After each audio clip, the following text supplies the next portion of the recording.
Just to be clear about what we're going to cover today, we're going to cover the new alternative academic qualification, BTEC National in Computing, and this is the extended certificate. We'll go through that in a bit of detail. We'll get some questions out of the way.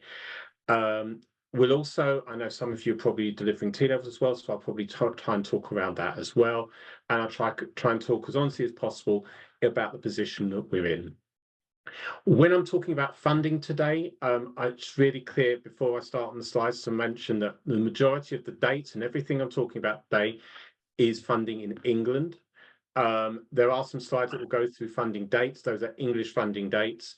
And as you'll see on the first few slides, some of this may change. Okay, so today we're going to go through an overview of the qualification. We're going to go through what's underneath the bonnet with digital, transferable and sustainability skills, something new in this version of the BTEC. And then we're going to go through the support that's available to you. As you're well aware, the new BTEC AAQs fit in a program of study that sits alongside A-levels. So we're going to go through that in a bit of detail. And then we're going to go through UCAS University support, the defunding of current quals, and the suite off from 2025. Before we get into all of that, I'm going to address the elephant in the room, and it will probably try and head off some questions that you've got with probably some answers that I can't give. So, obviously, we are in an election timetable. So I'm going to read from the slides that come here because I can't say much that's beyond the slides. Currently, the government is in a purdah state, which means that certain things happen and certain things don't. So, are the current reforms impacted by the general election? The simple answer is yes. And during the pre-election period, the government has postponed submissions of Level 2 Cycle 3 qualifications, and I'll get back to how that affects us as we go through, and any new defunding or funding announcements until after the 4th of July. And obviously, because the government on the 4th of July may not be the government now, we don't know what the makeup of that is. Any date after the 4th of July is subject to change, and we don't know what that date is. Does the general election mean the current reforms will be abandoned or paused? Well, at the moment, we are unable to confirm what this means for qualification reform. We will communicate any changes as soon as any decisions are announced by the Department for Education, the ESFA, or IFATE.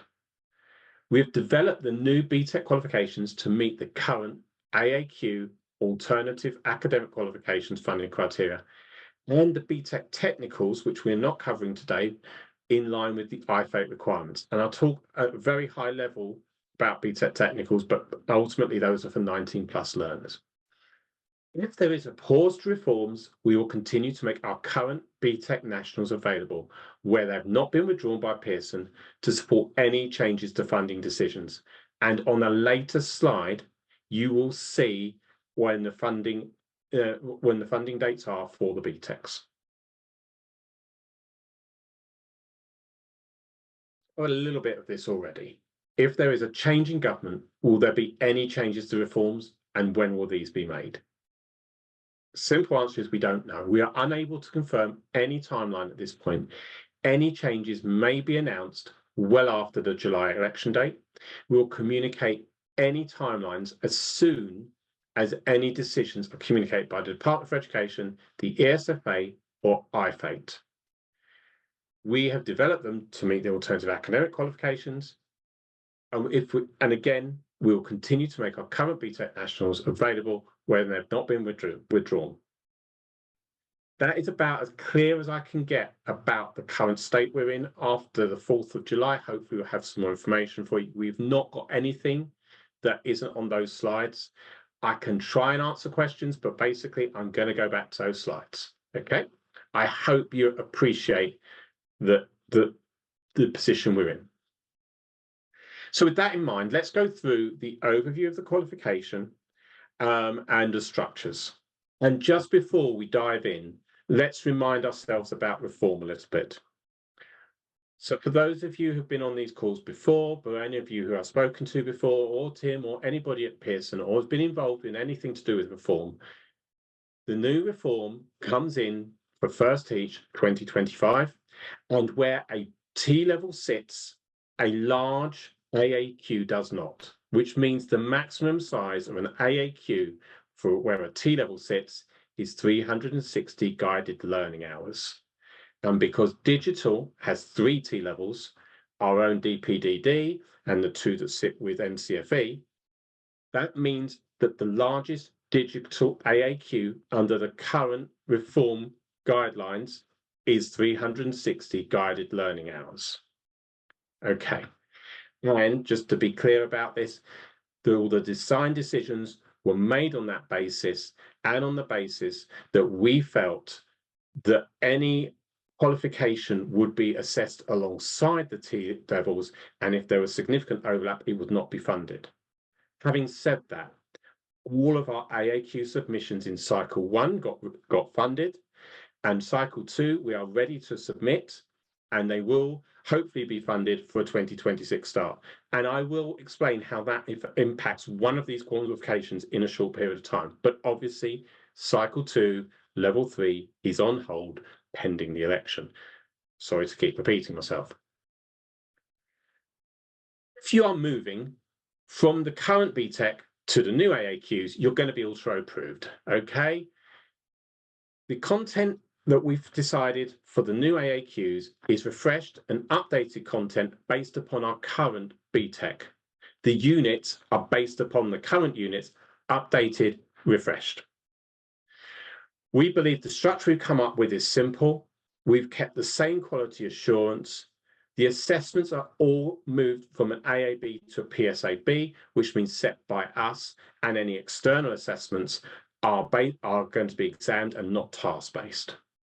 So it'll be familiar, it will be continuity, and it will be the kind of processes that you've got before, and it will have the same support marking that you've had before. So there's nothing new to get your head around, it's all the same as it was before. We know that this reform cycle is challenging, and we're trying to make it as easy as possible to move from one qualification to the next, even knowing that it's not as big as the old ones. Okay, and any questions, ask in the chat. I can see the chat screen, so I'll try and answer them as I go along. So we have 2/3, and I'll come to the /3 in a second, AAQs in digital. The one today that this is primarily concerned with is the National Extended Certificate in Computing, AAQ, which has slightly different title in the new, because it's been retitled slightly, but let's call it computing. The computing AAQ has 4 units. All of them are mandatory, and they're all based, by and large, on the existing units. So the programming fundamentals is based on the current Unit 1 on the BTEC. It is 120 GLH. It is an external exam, 2 hours, and on a future slide, you'll see exactly what the assessment is going to look like, but it is roughly what we've got at the moment. Computer network security encryption is a unit that's on the larger size of the old qualification. It goes through networking, it goes through a bit of encryption and a bit of cyber in there, but not a lot, because that's mainly on the IT qualification. Again, it's 120 GLH, and again, it is an externally set exam where students are asked to put into practice what they've done in the classroom in the scenarios that we give. Then you have the HCI unit, which has been updated for computing, 60 GLH, externally set PSAB, but marked by yourself using status verification, and we'll go through PSABs in a little while. And then practical programming, which is a programming unit, 60 GLH, and it goes into more detail on the programming. Programming fundamentals will be a Python unit predominantly. Practical programming can be Python, but you can go elsewhere with that. It depends.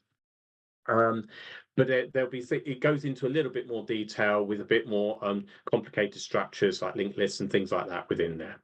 Now, all of the specs are on our website now, so you can see the content with them.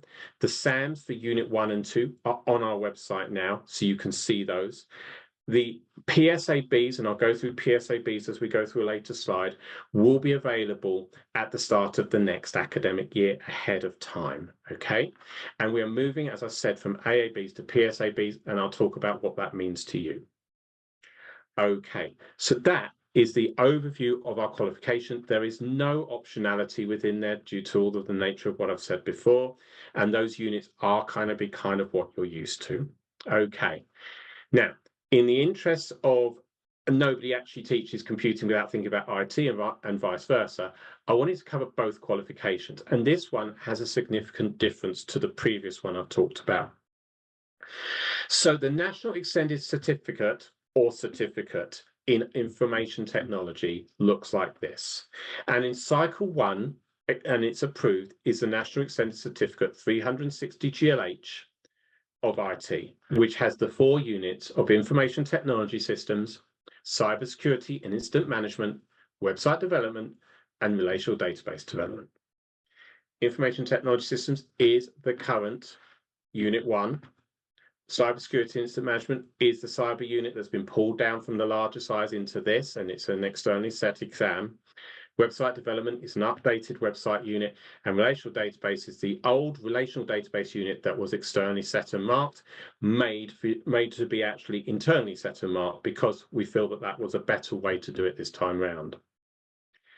As part of cycle 2, which, as I've said more than once so far, is currently on hold due to the election, we will submit a 180 version of this, the certificate, which will have the 2 units of information technology systems externally set and website development internally marked as the options, as the units within that.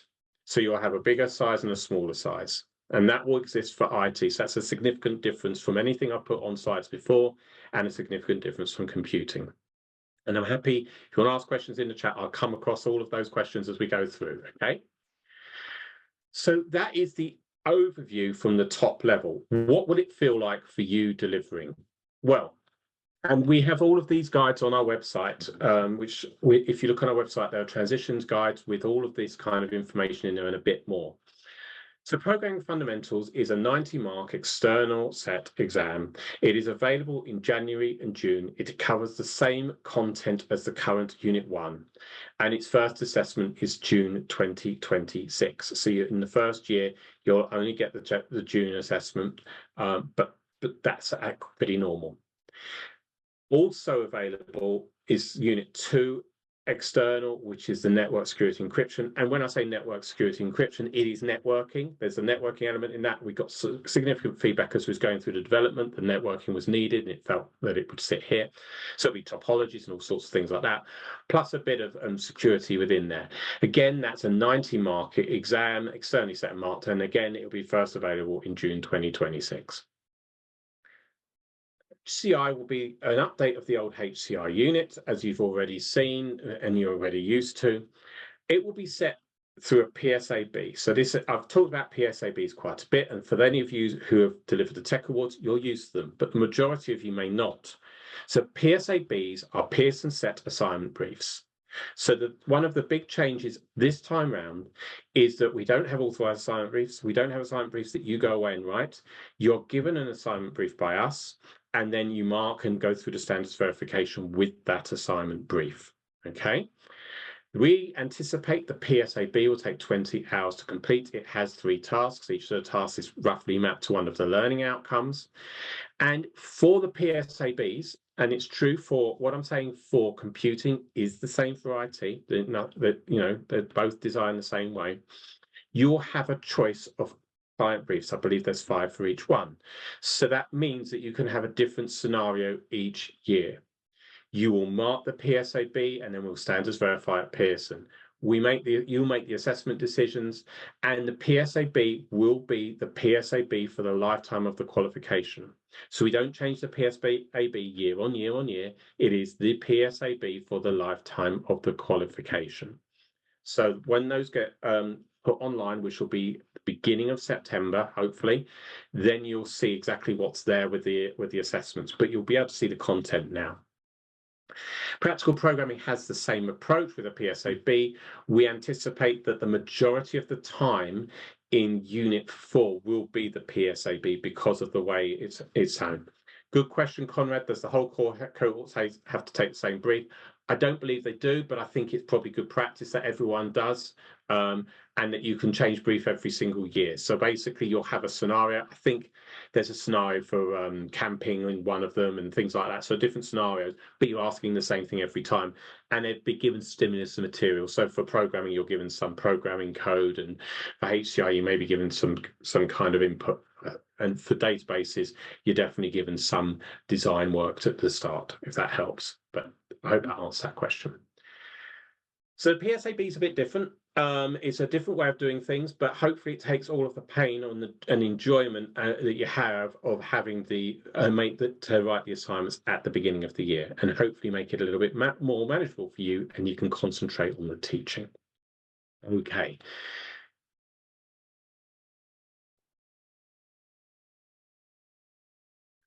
PSAB, well, one document, you can change the scenario each year, or I believe you can keep the same scenario. There'll be guidance given alongside the PSAB when that comes out in September. Okay.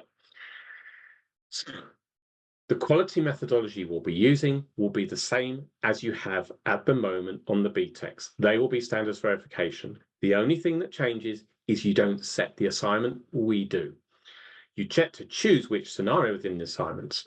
You can take those assessments when the students are ready. So there's no fixed window, there's nothing like that. You can do it when you're ready to do it. And retakes and resubmissions follow the same rule as they do right now.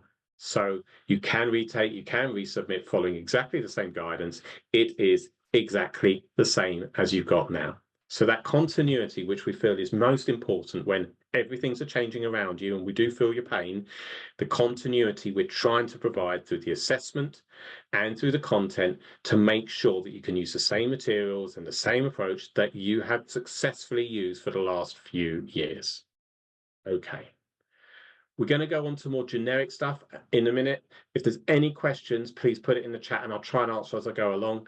And then we'll come back to defunding and things like that. And again, please see what I said on the first few slides. A lot of this is England only, apologies. And a lot of it is subject to a general election, which I've already given guidance of. So let's go through that. Finally, and I haven't unfortunately got the grading structure for the certificate version of IT on here. I apologize, but it's about half in. You'll see how it works. It'll be in the spec. It's graded past the distinction star, and every unit has points. You add the points up, you get the overall grade. It has the grade lookup table that we're all used to. Okay.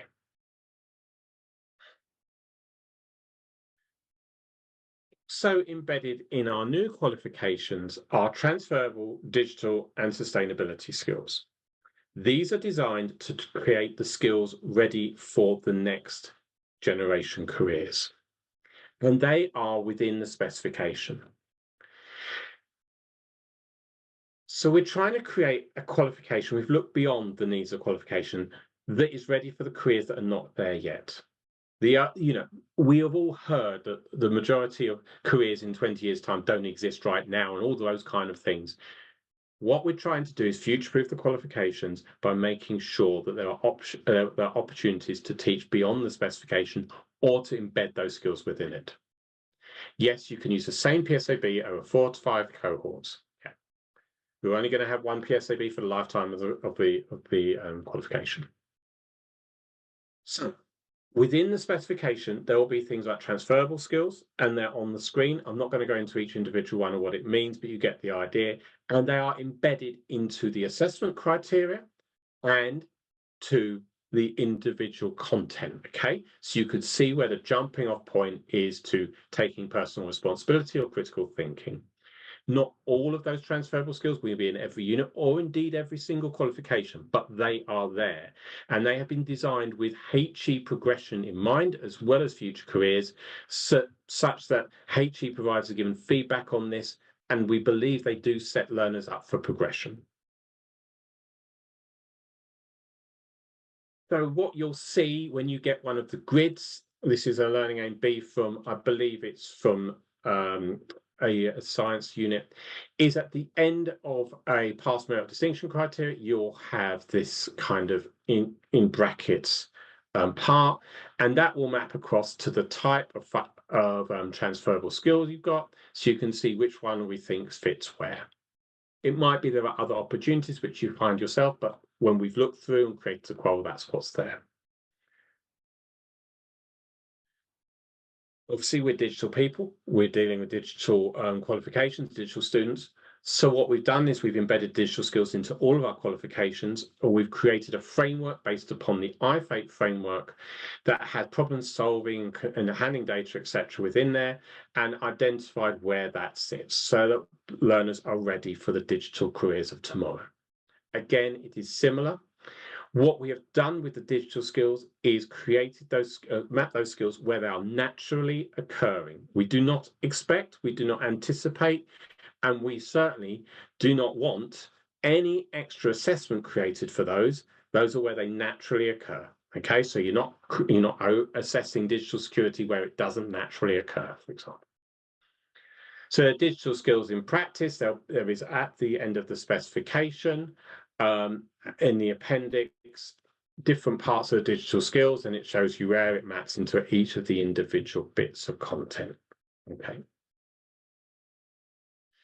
And finally, the United Nations 17 Sustainability Goals are also embedded within there.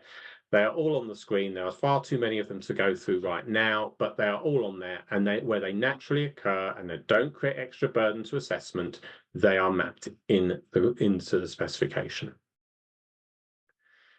Like so, there'll be another appendix, Appendix 4, where you'll see where that comes off, and it might fit into other qualifications. And you've got to remember that these AAQs will be taught in a mixed economy of qualifications, and I will come back to that in a minute. So therefore, you'll be able to see the linkages with the other A levels or potentially the other AAQs, and I'll come back to that in a minute. Before I go on to that, how are we going to support you? Well, the teacher guides are going to be there. You'll have the SAMs for the external exams. And if you have not used and are not using Exam Wizard and Results Plus by now, please email myself, David Pouch at pearson.com, and get in touch about how to do it, because it is life-changing for the external assessments. It allows you to set the assessments. It allows you to get any resits done, targeted. Those two things help for any external assessment, and they are there on the new qualifications. You have, smiling in the background today, our dedicated subject advisor, Tim Brady at Teaching ICT at pearson.com, and he will help you with all of the things on the screen and more. Tim is an absolute source of information and will help with anything you need, as I will. So get in touch. There are no silly questions with the form. Just ask, and we will try and get the most honest answers we can to you. And Tim is an integral part of that. And he's the first face you see when it comes to any IT qualification. We will have training. So in winter term 2024, we get started with getting started online training events. We'll have drop-in sessions. Then we'll have some delivering specific units, best practice workshops. In the spring and summer, we will repeat that, plus getting ready to assess internal units and preparing learners for external assessment. We'll also have bite-sized videos to support transitioning from BTECs. We'll have some learning, about the digital sustainability and transferable skills, and other things. If you feel that there's something you need, get in touch and we'll try and include it within there. We're listening to what you need this time, okay? But that is the rough menu of what's going to happen in the next few terms. To try and get you ready for these new BTECs. And after all, we call it AAQ, but it is a BTEC. There is also the option of the paid resources. So as you're used to, the student books, they're currently being worked on. They'll be available in print and digital form. Then it has everything that's on the screen. There'll be some samples there available to you to have a look at, and they're being developed as we speak, and we're working with the writers on those at the moment. There will be teacher packs, as there always are. And it has all of the things on there to help you and your cohorts with activities and etc. And with all of those things, we will aim to publish those resources by April 2025. So well in line for teaching, okay? You should see samples the beginning of next year. Okay. Now, on this slide, there are a number of links. The transitions guides, I believe, are up now. It says coming soon, but I believe they're up, and they will show you how each unit maps to the old unit. The funding checklist is there. I will come back to funding in a second, as well as support guides. There are links to the webinars. If you're on this webinar, you've seen those links already because you've accessed them. There are other elements coming on. The BTEC technicals are linked there. And to be clear, we have technicals planned in cyber, which is already approved and will start for 2025 for 19+ learners. And networking, software development and databases will be there for 19+ learners from 2026. Hopefully, they were part of the Cycle 2 submission, which obviously is on hold. But watch this space. At the present moment with reform, those are 19+ only. That's why I haven't included them on here. I wanted to focus more on what the majority of students are, which is 16 to 19. Happy to answer questions about them if you need them. Also, within the new Pearson qualifications, our digital badging, which is something we're seeing much more use of at the moment. So we use Credly. Credly is actually part of Pearson. So if you achieve your your certificate, you will get the digital badge that goes along with it. Okay, and therefore students can use that on things like LinkedIn and all sorts of different ways to actually show what's up on there underneath. Kind of goes beyond the CV. It's really useful. Okay. So, as we know, the new landscape has these AAQs alongside A-levels, and I promise I'm coming back to that on a later slide because I know there's likely questions about that. Okay. So I'm going to let you read what's on the screen because this is the latest guidance. Okay. We're expecting a DfE update, and that update hasn't happened. See slides 2 through 4 because of the election. Majority of learners are expected to do 1 AAQ alongside 2 A-levels. However, and this is the change, it is recognised that multiple A-levels will not be possible in all cases. So therefore, where there are specific needs or special circumstances, 1 A-level and 2 small AAQs, remember 360 and below, would be suitable. We expect there might be a further update to this, but we cannot say anything about it. Okay. I'll let you read what's on the screen. I can't really go beyond that at the moment because we're waiting for guidance. What I will say, though, is if the rules change and there are 2 AAQs, and I can completely get where this might come from. You might want to do an AAQ in computing alongside an AAQ in IT. That may be blocked through discount codes and other things, but also it may not actually lead to the outcomes you want for your learners. When we have worked with HEIs throughout this process, and we've worked with HEIs all the way through, they have said that if they saw both of those, that might not be a valid entry criteria. That's their feedback. So you might be setting the students up to fail when they do their UCAS submissions. Okay. And I need to make you aware of that. That was a strong feedback from a number of institutions. Feedback in the chat, please. We offer A-levels in business, maths, physics, English, language, English literature, and many others that might work alongside this. Art and design might work nicely alongside the website element. I think, as we go through, you'll see more A-levels come there, and as we go through reform and any changes to the AAQ rules of combination, that may become more or less interesting.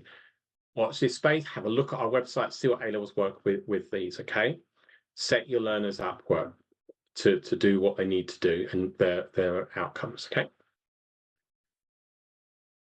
So UCAS points. Now, I've not got a UCAS table here. This is worth 1 A-level, so you can expect that the UCAS points will follow the A-level. We're waiting on the full details of that. These qualifications be created with university in mind, so there will be a lot of support letters on our website. If they're not there already, they'll be there very soon, from lots of universities from across the breadth of universities saying they will accept this BTEC, and particularly the computing BTEC, as entry criteria. We have been surprised, and if you've heard me say this before, I'm going to say it again, we've been surprised by how well received these have been by some very prestigious universities that traditionally would not have accepted a BTEC, who will accept it this time round. So I think for learners, this will really work. And particularly the computing one has been very, very well received. Okay.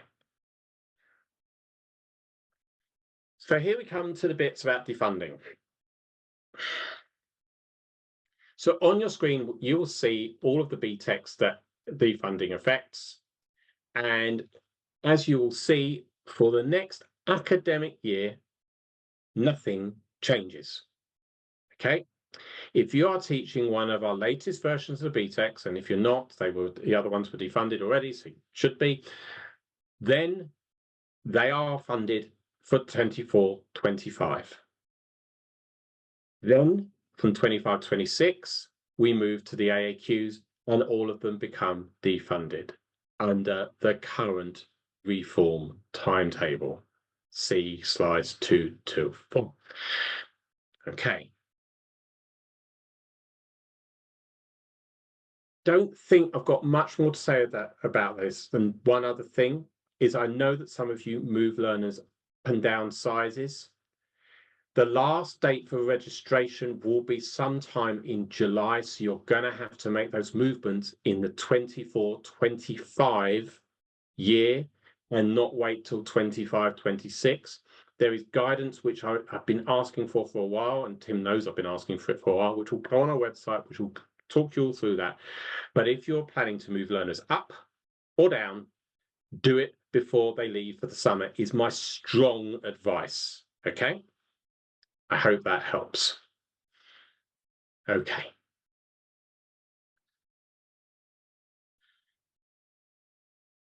Funding guidance for delivery of alternative academic qualifications and technical qualifications was due to be published on the 21st of May. And as we know, something else was announced before that date, which means that didn't happen. And see slides 2 to 4, that will happen post the 4th of July. And just to be clear about things about the 4th of July, I wouldn't expect a load of announcements on the 5th of July. I think there's a lot in the new minister's in tray. It may take time, and some of these things may even move into next academic year. We just don't know. That as soon as we do, we will let you know.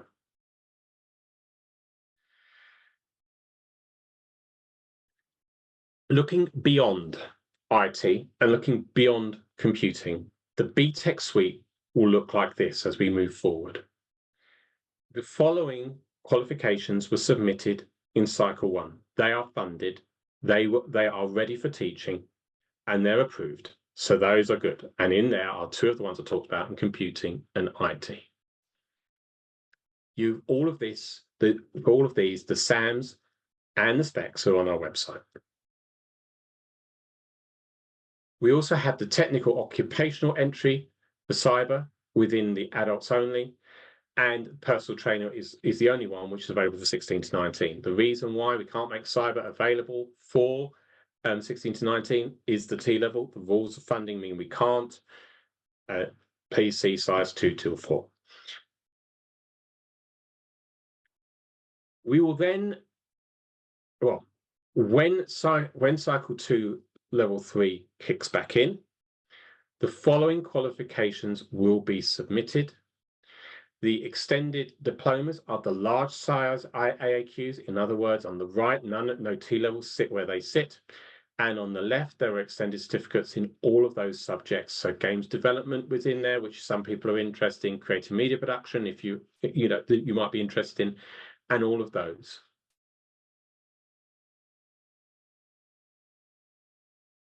We will also have technicals 16 to 19 in all the ones on the left, and on the right there are digital ones, but they're only available for adults. On top of that, as I've already said, we will have the 180 submitted for IT, so the drop-down version of that. We'll have more networking events as we go through. And again, we will get results of the latest version of submissions during the next year, and we will advise you when we hear that. We still don't know when that submission date will be because he starts 2 to 4 election. Okay, that brings me to the end of my presentation on the new BTECs. I'm happy that we could, to take any questions. Tim, if I've left anything out, you keep me honest and just correct me and say if there's anything that I really should have covered. Apart from that, I want to hand it over to you guys now, either through the chat or take yourself off mute, ask away, and I'll try and answer anything as honestly as I can, given size 2 till 4, which I keep mentioning. But it's over to you to ask questions now. And Tim, while people ask, is there anything I've missed? Yeah, so I just felt it might be worth clarifying the Pearson set assignment brief, since no one has seen them yet. They live for the life of the qualification, but built in them, they have something like 5 different, can we call them scenarios? What do you call them? 5 scenarios, yes, they do. Yeah. And then is the strong expectation that those scenarios would be rotated through by a centre? I mean, would we be completely happy if they chose scenario 3 and then stuck with that year on year? I think that would be our preferred option, but I don't see anything that requires them to cycle through all 5 on a 5-year basis, Tim. So I've not seen no guidance that says you must go 1, 2, 3, 4, 5, for example. I don't think it's particularly secure when it comes to standards verification to use the same scenario every single year, because that can lead to some challenges. What you mean there is that the centre that sticks with the same assignment brief, when it comes to standards verification, and they're looking at work which could have been copied or duplicated from previous years. So from the centre's point of view, it's a good idea to use a different scenario cycle through, because then it's clean cut. It's more easy to sign the authentication.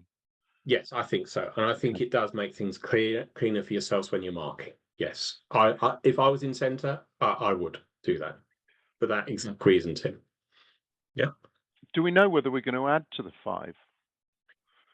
Or is that something that periodically could be looked at? Or looking at adding one for unit 4 and 3 of computing. I've started writing up myself, Tim, so that maybe we can use games in there as a scenario as well.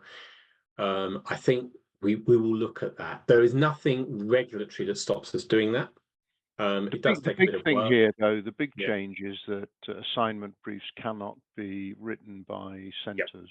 Yeah. No, I think that's that. Yeah. So if you're using AABs before, it won't really affect you because you're picking up assignments. But if you felt the pain I felt through all of my years of teaching of writing one of those assignment briefs, you're not going to have that pain anymore, whether you like it or not.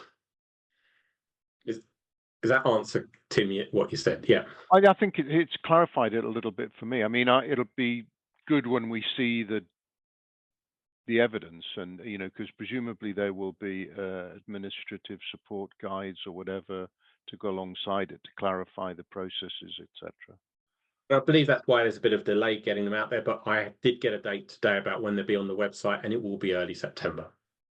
Okay, so I hope that helps. Stephanie asks, is there any plan for learners who are not taking A-level or T-levels who have historically taken BTECs? Right, Stephanie, before I answer slide 2 to 4, we're in an election. I can't say anything about what reform does because reform could take many shapes after the 4th of July. So all I can talk about is the current plans, and the current plans of the current reform are simply put, no, there is no plans, because reform does not allow us to have a 1080 BTEC in digital. A T-level sits there, a BTEC cannot. Those are the rules. It's as simple as that. I would love to answer a different answer for that, okay? Because I am BTEC through and through. That's where we are. If on the 4th of July or 5th of July or whenever July, August, September, that changes, we will advise you as soon as we can. Okay? Did I dodge around that one nicely enough, Tim? Yeah, it's the fact, isn't it, that the people writing the rule book decided that there's only 2 types of students, A levels and T levels, right? Yeah. So Sharon asks this. So I'll be teaching BTEC Extended Computing from September for the first time. So this is all new to me. Okay. Just to confirm, the students have to complete 4 mandatory units and 2 as options with assignments. Then 1 exam at the end of this is correct. There's only 1 exam at the end. So for the extended computing, that's the old qualification. I believe that's the case off the top of my head. I can't think. I haven't got that in front of me. For the new one, obviously you've got 4 units. They're all mandatory with 2 exams and 2 internally set units. Okay, and if you're doing it for the first time, Sharon, just reach out to Tim at teachingict@pearson.com or me at myname.myname@pearson.com, and we will answer those questions. And I'm happy jump on a chat with you and go through it and try and explain it a bit more. If it's the first time teaching a BTEC, we're happy to help. Tim. Just to be pedantic, BTEC extended computing, that could be extended certificate or extended diploma. Extended certificate is 4 units. Extended diploma is significantly more than 4 units. So we start by making sure we know what size qual it is you're teaching, and then we can help you sort out the extended certificate, the exact unit. It's extended certificate, so it's a smaller size. How do you know that? You just put it in the chat. Oh, cool. So then it's 2 internally assessed and 2 externally assessed units. And Sharon, just reach out to us. Great. Yeah, I've said it before, teachingict@pearson.com or david.pouch@pearson.com. We will happily jump on a call or do anything with you, or to help support with what we're doing. Hope that helps. No 1 exam at the end. No, that's not right. It's 2 exams at the end, I believe. Yeah. Well, they can be at the beginning as well. Yeah. Yes, they could. 2 units are examined and 2 units are internally assessed. Yeah. Okay, hope that helps with Sharon. And yet, speak to Tim, teachingict@pearson.com. I'm going to advertise Tim's wares like I normally do. So I got to keep you in the job, Tim. Okay. Any other questions you want to ask? Happy if people want to come off mute if they can't, if there's better articulated speaking, or just keep going in the chat. Can we have a copy of the presentation? I believe they're going to share a copy of the presentation with Jamie, so that will come to you as part of this. I'm sure Mark is going to be asking me for this as soon as we finish, okay? This for over 2 years. We could do 1 exam per year and not both at the end. Absolutely, that's the way I've designed it. So we've designed it that you would do 1 at the end of year 1, 1 at the end of year 2. Okay, so yeah, you wouldn't expect to do both terminal assessments at the end. Yeah, you could really interesting. Yeah, that's what I was going to say. It's quite interesting. I mean, do we consider these quals to be completely modular, where they could do both exams in year 1, but they've got to have 4 assessment windows, right? So they could do exam, internal. It's modular, right? The order in which they do it is completely free. The order you do it is completely free. We've not stipulated an order. Terminal rules. There's no terminal rules. Synopticity isn't the thing it was in the previous one. So we have content that relies upon content like we used to have so much. What I would say is for the first teaching, you've got 3 windows, not 4, because you lose the January series. You can't get 120 GLH before January, Tim's. Exactly. Good point. Yep. But yeah, you could do both at the end of year 1, you could do both at the end of year 2, or do 1 in one year, 1 in the other. It is up to you how you set your curriculum up. When you look at the unit sizes in GLH, there's a small and a large that would be inclined to go with a year. So that would be the most certainly when we were designing it way back when, we were looking at it that you do 1 internal, 1 external per year, and that would probably be the normal way of doing it. That's us saying that. We're not in the classroom. It might be that your cohort's a different way of doing things. Just have a look at it, okay?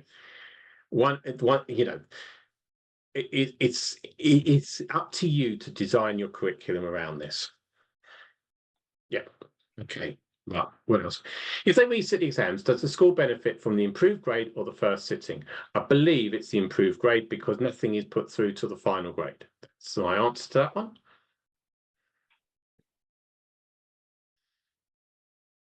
Yeah. So yeah, The final grade is, yeah, the improved grade will be the grade. Yeah. If that helps. Well, the best. Okay. Yeah, the best grade. Best result will be used for certification. Because you don't cash in the result until the end. So if you read, yeah, that's the way the BTEC works. I'm not going to get into cash-ins because that's more technical. No, I can't believe you use that term. I know. Sorry, sat risk. Don't mention cash-ins. I'll let you deal with the cash-ins. They're being very polite, David. I can't believe they've let you off with slides 1 to 4 as easily as they have. Can't do anything about it. You could ask me about it and stick with spears and talk about T-levels, but I can't do anything, can I? Anyway, it's what it is, Tim, and I'm sure on the 8th of July, which will be the Monday after the election, we'll have all the answers. Really? No, Don't think so. Yeah. I wouldn't anticipate that. Yeah. Okay, the questions seem to have stopped, and you're just listening me and Tim put the world right, which is always great to hear. But there. Oh, Stephanie, good question. I do like that question. Okay, I'm going to try and answer this as honestly as I can. Will there be a cut down version of T-level that could sit beside this qual? No. The T-level is the T-level. It will change slightly as part of the retendering process. It might look slightly different in 2025, but it will be the same size. The technicals are cut down versions, but because T-levels sit there, they can't be taught to 16 to 19. If funding rules change, you will have those. But at the moment, we see no way that that's happening for 16 to 19. So for the technicals, which we've already talked about, which are all internally assessed, there's no external assessment and it's pass only. There's a technical in cyber, networking, software development, and what's the other one? Databases. So it kind of all fits towards the T levels, and they're all, I think, between 280 and 540 GLH on the top of my head. So yeah, the answer is no, but no, but no. There you go. Great. Okay. So what's going to happen is if we finish with the question in the chat, myself and Tim can hang around for a few minutes if everyone wants to ask anything, individually or anything like that. I hope you found this useful. We're running another one on Thursday for the IT. It'll be roughly the same because I try and cover both because obviously we understand you make a decision between the two.